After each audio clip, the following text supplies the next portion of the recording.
Yakin deh.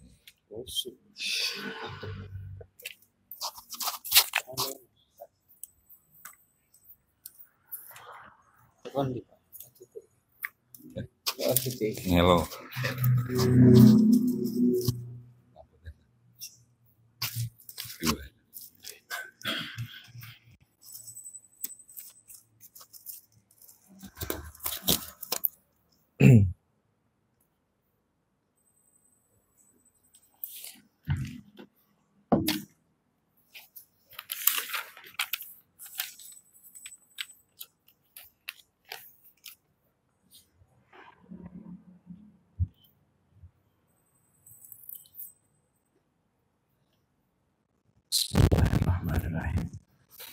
Assalamualaikum warahmatullahi wabarakatuh. Alhamdulillahilladzi arsala rasulahu bil huda wa dinil haqq liyuzhirahu 'alad dini kullihi wa kafa billahi syahida.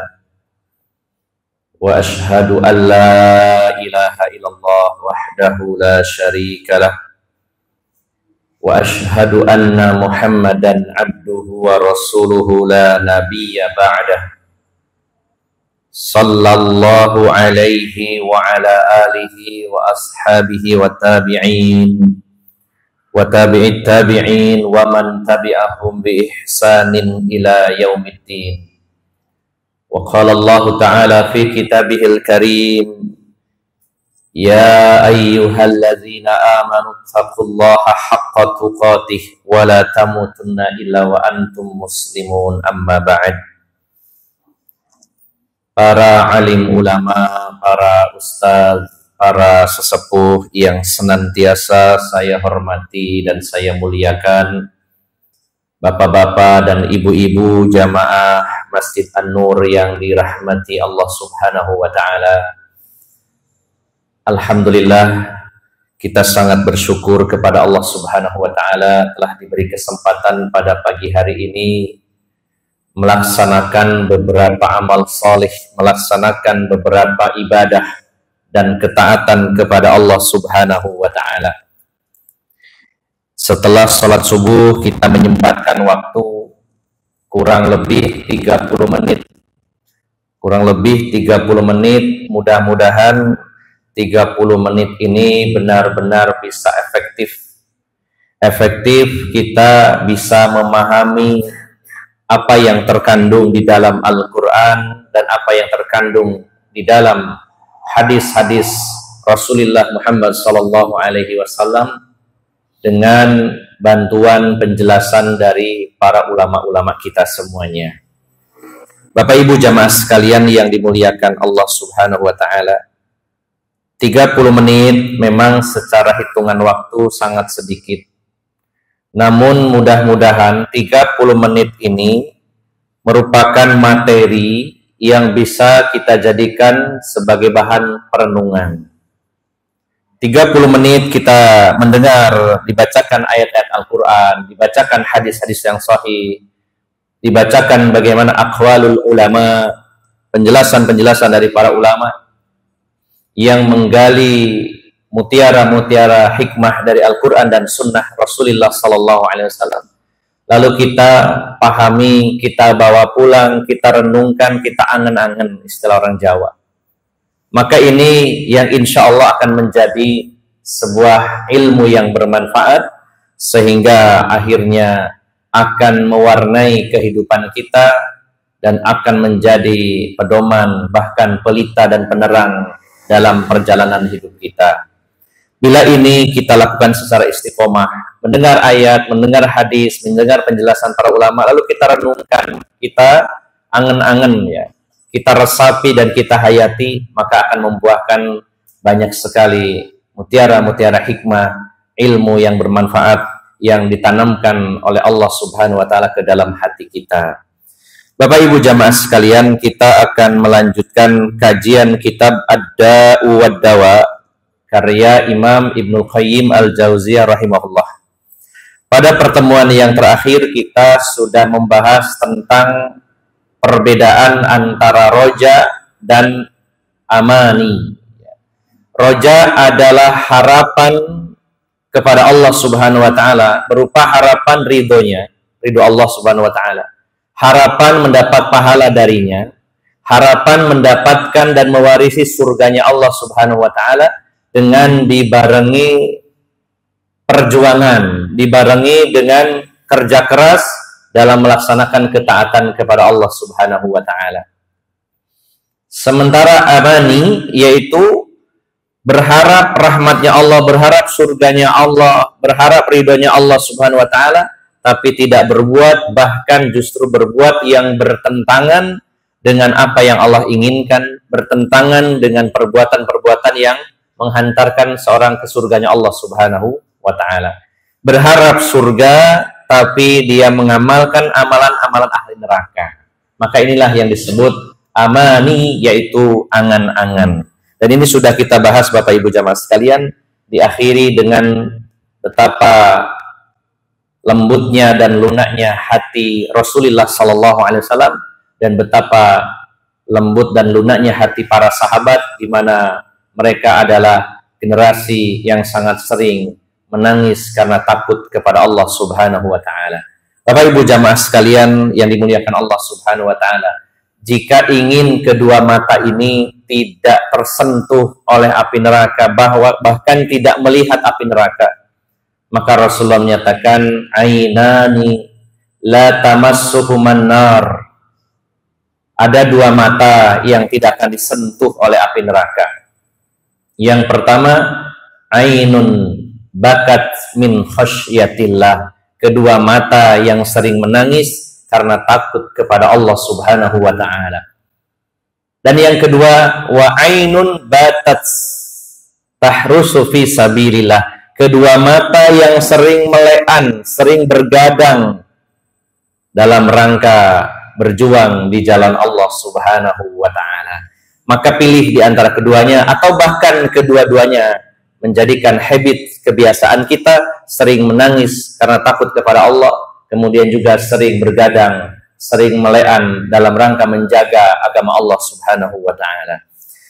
Bapak Ibu jamaah sekalian, kita lanjutkan pada halaman yang ke-48, faslun dararul dzunubi wal ma'asi. Bahaya dari dosa-dosa dan maksiat-maksiat, atau dampak buruk dari dosa-dosa dan maksiat-maksiat.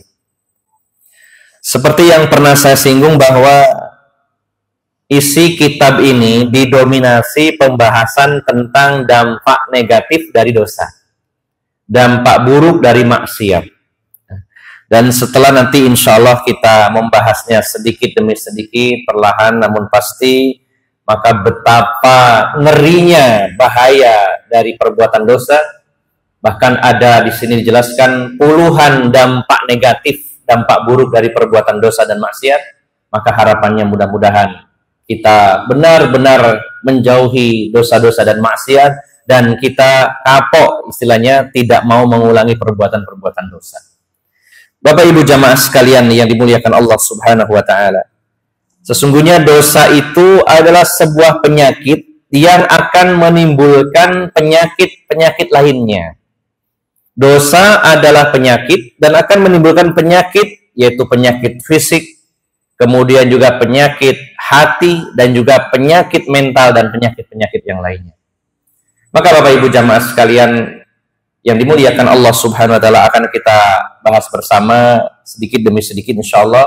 Mudah-mudahan bisa dipahami dan jadi ilmu yang bermanfaat betapa ngerinya dampak yang ditimbulkan dari perilaku-perilaku manusia yang bergelimang dalam dosa dan maksiat.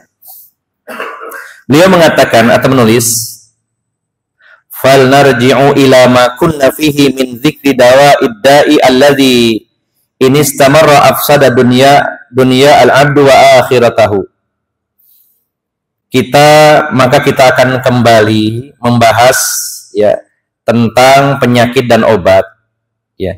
di mana penyakit ini akan terus-menerus ya secara simultan, secara masif dan berkelanjutan akan merusak yaitu dunia seseorang dan bahkan lebih-lebih merusak akhirat seseorang.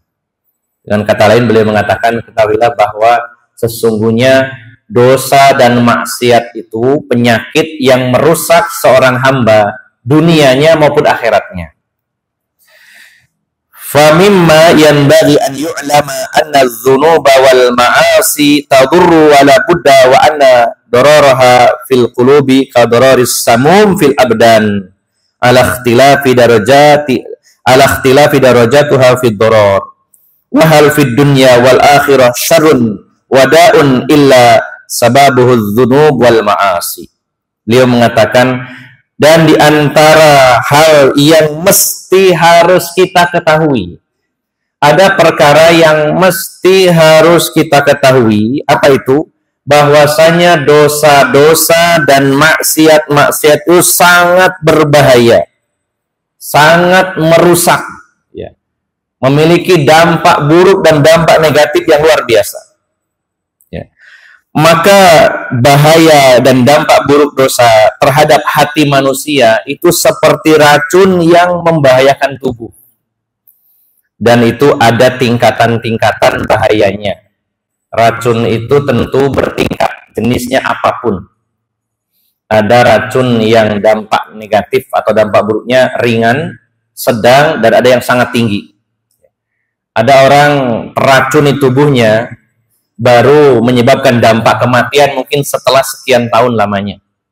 Sebagaimana mungkin ya di antara makanan-makanan pada hari ini yang banyak mengandung unsur-unsur berbahaya namun dalam jumlah yang kecil dan efeknya mungkin perlahan. Tapi setelah puluhan tahun dikonsumsi akan menghasilkan dampak buruk terhadap kesehatan kita, misalkan. Ada juga yang kelas sedang, ya. Hanya beberapa tahun efeknya akan terasa.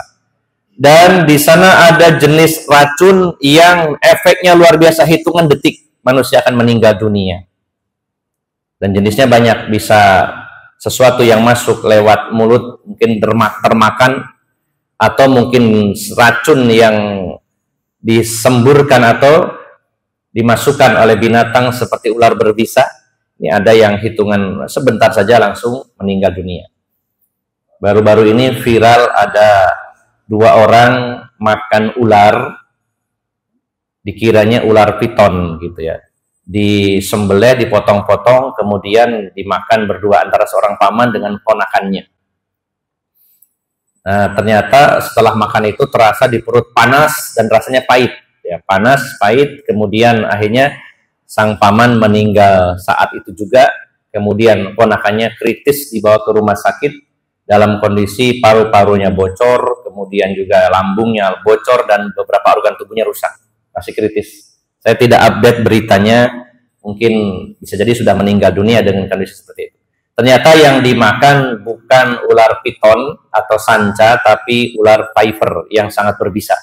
Dan bisa jadi kemungkinan tempat bisanya itu pecah atau termakan oleh kedua orang itu. Ya sebenarnya beracun ataupun tidak, berbisa atau tidak, ya ular tetap haram, ya jangan dikonsumsi. Masih ada daging sapi dibuat rawon atau bakso dan lain-lainnya masih lebih enak gitu ya. Nah, ini contohnya racun, begitu besar dampak buruknya terhadap tubuh ketika seseorang terkena racun. Dan masih banyak racun-racun yang lainnya yang mungkin dari racun-racun kimia seperti sianida dan lain-lainnya, dampaknya luar biasa terhadap tubuh manusia. Nah, dosa dan maksiat itu merusak hati manusia seperti racun merusak tubuh manusia. Dikatakan oleh beliau, dan itu tergantung dosanya seperti apa. Semakin berat dosanya, semakin meracuni hatinya manusia. Maka beliau bertanya, apakah ada di dunia dan di akhirat ini sesuatu yang lebih buruk? Ya. Kemudian sesuatu penyakit yang lebih berbahaya daripada dosa dan maksiat? Beliau menanyakan itu dalam kalimatnya pertanyaan, karena setelahnya beliau menguraikan secara detail. Apakah ada di dunia maupun di akhirat sesuatu yang lebih buruk dampaknya dari dosa dan maksiat? Maka beliau melanjutkan, faman ladzi akhraja al-abawaini minal jannati daril ladzati wan na'imi wal bahjati was sururi ila daril alami wal ahzan wal masaib. Beliau bertanya, nah inilah yang perlu kita renungkan Bapak Ibu jamaah sekalian. Beliau bertanya, dan pertanyaan ini maksudnya untuk mengajak kita berpikir Bapak Ibu jamaah sekalian. Beliau mengatakan, maka apakah yang menyebabkan kedua orang tua kita, Nabi Adam dan Ibu Hawa, dikeluarkan dari surga? Sebuah kampung, sebuah tempat yang penuh kelezatan, kenikmatan, kebahagiaan, lalu dipindahkan sebuah kampung, tempat yang penuh rasa sakit, kesedihan, dan juga musibah-musibah, yaitu dunia ini. Bapak Ibu jamaah sekalian, kita merenung sejenak membandingkan betapa jauhnya perbandingan antara dunia dan akhirat, dunia dan surga. Beberapa pertemuan yang lalu sudah saya sampaikan tentang syubhat seseorang yang lebih mengutamakan dunia daripada akhirat. Dalam pasal khusranu man athara dunya minal akhirah. Kerugian orang-orang yang lebih mengutamakan dunia daripada akhirat. Kenapa rugi? Karena dunia kalau dibandingkan akhirat yang digambarkan Rasulullah seperti seseorang yang mencelupkan jari telunjuknya ke dalam lautan, lalu dia mencabutnya, lalu memperhatikan berapa sisa air yang nempel di jari telunjuknya. Itulah dunia, dan air lautan itu adalah akhirat. Bukankah beliau telah bersabda, mad dunya fil akhirah illa kama yadkhulu ahadukum isba'ahu fil yami falyandur bima yarji. Dunia dan akhirat itu perbandingannya seperti tadi. Seseorang mencelupkan jarinya ke lautan, dicabut, perhatikan air yang menempel di jarinya, itulah dunia, dan air lautan itu adalah surganya Allah Subhanahu wa taala. Maka Nabi Adam dan Ibu Hawa hidup di dalam surga serba berkecukupan. Seluruh fasilitas Allah sediakan, tidak ada yang kurang sedikit pun. Fasilitasnya semuanya sempurna. Apapun yang diinginkan, yang diminta oleh Nabi Adam dan Ibu Hawa, Allah sediakan di dalam surga secara penuh.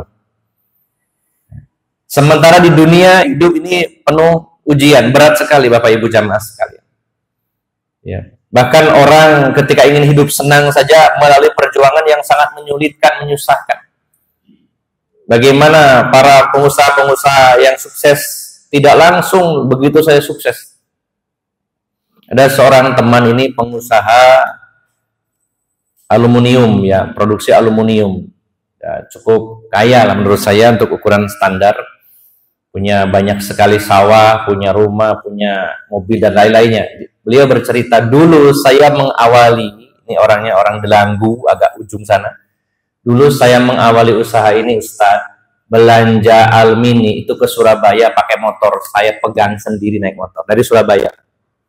Nah, di dunia ingin jadi orang kaya, ingin hidup makmur, ya, butuh perjuangan yang luar biasa. Panjang perjuangannya, susah payah, itu pun jatuh bangun. Kadang-kadang sudah kaya pun jatuh miskin lagi. Ya. Kadang-kadang sudah kaya pun secara materi diuji dengan yang lainnya. Itu di dunia. Penuh dengan rasa sakit, penuh dengan kesedihan, penuh dengan yaitu musibah-musibah. Nah, Nabi Adam sama Ibu Hawa sudah enak di dalam surga. Akhirnya dipindah, direlokasi oleh Allah Subhanahu wa taala dari surga ke dunia ini. Sebabnya apa? Karena perbuatan dosa, dan dosanya satu kali beliau lakukan. Beliau melanggar larangan Allah Subhanahu wa taala, dan apa yang di dalam surga tidak ada satupun larangan kecuali satu itu. Seluruhnya dibolehkan, mubah, dihalalkan, kecuali satu, jangan mendekati pohon yang dilarang oleh Allah Subhanahu wa taala. Nah, maka Bapak Ibu jamaah sekalian, Imam Ibnu Qayyim mengajak kita merenung, berpikir, ternyata benar ya, dosa itu efeknya besar sekali ya. Nabi Adam gara-gara melakukan satu dosa dikeluarkan dari surga. Bagaimana dengan kita yang dosanya banyak sekali? Padahal ini signifikan perbedaan antara keadaan di surga sama di dunia. Masya Allah. Allah keluarkan Nabi Adam dan Ibu Hawa karena perbuatan dosa. Ini menunjukkan dosa itu darurat atau dorornya, bahayanya sangat besar. Kemudian beliau melanjutkan, wa malladzi akhraja iblisu min malakutis samai wa tarduhu wa la'anahu wa masakha zahirahu wa batinahu faja'ala suratahu aqbahu suratin wa asna'iha wa batinuha aqbahu min suratiha wa asna'i wa buddila bil qurabi bu'dan wa bi rahmati la'nan wa bil jimali kubahan wa bil jannati naran talazza wa bil imani kufran wa bi muwawalatil wali alhamid a'zamu adawat wa masyaqqah, dan seterusnya. Saya jelaskan dulu. Beliau bertanya, mengajak kita berpikir, apa yang menyebabkan iblis yang tadinya tinggal di kerajaan langit, ya, kemudian dia diusir dan dilaknat oleh Allah Subhanahu wa taala, dirubah wujudnya jadi sangat buruk sekali, ya, dan diganti posisinya yang tadinya dekat dengan Allah menjadi jauh, yang tadinya mendapatkan rahmat jadi mendapatkan laknat, yang tadinya indah jadi buruk, yang tadinya berada di surga kemudian dipindah ke neraka nantinya, yang tadinya beriman kepada Allah diganti dengan kekufuran. Apa sebab semua ini? Yaitu karena perbuatan dosanya iblis. Sebenarnya iblis itu dulu disejajarkan dengan para malaikat. Bukankah dia berada di atas langit, ya, di atas kerajaan langit, dekat sekali dengan Allah Subhanahu wa taala dan beriman kepada Allah Subhanahu wa taala. Ketika Nabi Adam diciptakan, kemudian Allah Subhanahu wa taala memerintahkan kepada iblis, kepada para malaikat dan juga termasuk iblis di dalamnya untuk bersujud, dia tidak mau bersujud. Itu menunjukkan posisinya disejajarkan waktu dengan para malaikat Allah Subhanahu wa taala. Lalu semua itu berubah dengan drastis. Berada di kerajaan langit, lalu Allah usir. Dulunya mendapatkan kasih sayang Allah, akhirnya mendapatkan laknat Allah. Dulunya beriman, lalu ingkar kepada Allah Subhanahu wa taala. Dulunya memiliki, ya, penampilan yang indah, lalu Allah rubah jadi penampilan yang sangat buruk. Dan berbagai macam itu semua, keburukan demi keburukan, dia dapatkan karena perbuatan dosa. Dosa iblis adalah yang pertama hasad, yaitu iri kepada Nabi Adam. Yang kedua diiringi dengan sifat sombong. Ya. Dia mengatakan, ana khairum minhu khalaqtani min nar wa khalaqtahu min tin. Saya ini lebih baik dari Adam. Engkau ciptakan saya dari api dan Adam diciptakan dari tanah. Mengatakan saya lebih baik, berarti orang lain lebih jelek, ini adalah al-kibr, itu sifat sombong. Karena sifat sombong itu adalah batarul haqqi wa ghamtun nas, menolak kebenaran dan merendahkan manusia atau merendahkan orang lain. Maka setelah dia hasad iri kepada Nabi Adam diiringi dengan sifat sombong, akhirnya dia membangkang dan kufur kepada Allah Subhanahu wa taala. Allah menyatakan aba wastakbara wa kana minal kafirin.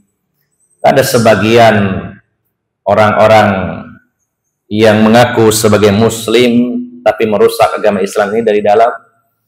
Di antara mereka mengatakan bahwa sesungguhnya tauhidnya iblis itu lebih baik daripada tauhidnya para malaikat.